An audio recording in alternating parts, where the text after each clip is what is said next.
No hei! Hei! Te olette nyt tulleet tänne toimitilahuoltajien koulutuskokeiluun tai tutustumaan. Tutustumaan joo.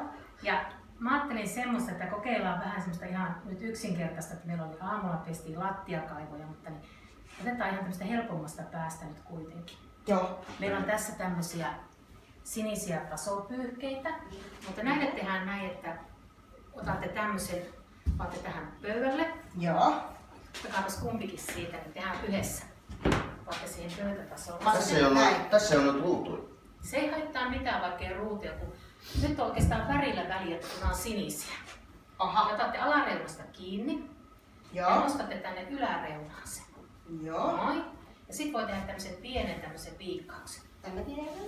Ja nyt voi ottaa sitten, otatte täältä lyhyemmästä päästä, kattokaa täältä lyhyemmästä nurkasta kiinni, vaikka täältä vasemmalta puolelta.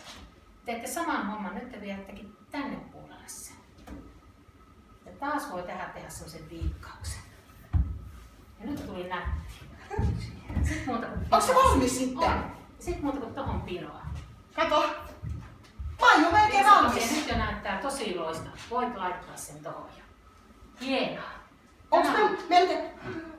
Onks mä... Oho. Jos te haluatte kokeilla, niin voitte vielä jatkaa sen. Oisko sus Pate kiva opiskella tämmöstä? No. Toimitilahuoltajuutta. No ehkä mä opiskelisin jotain vähän rokkaavampaa. Mun mielestä tää on tosi rokkaavaa. Tässä opit tekemään ihan kaikenlaista. Tämmöstä mitä mä sanoisin? Valmis! Vähän vaatii keskittymistä. Joo, mutta se oikeastaan kaikki työtehtävät vaatii vähän keskittymistä. Niin. Mutta tästä te suoriudutte tosi loistavasti. Täydet 10 pistettä.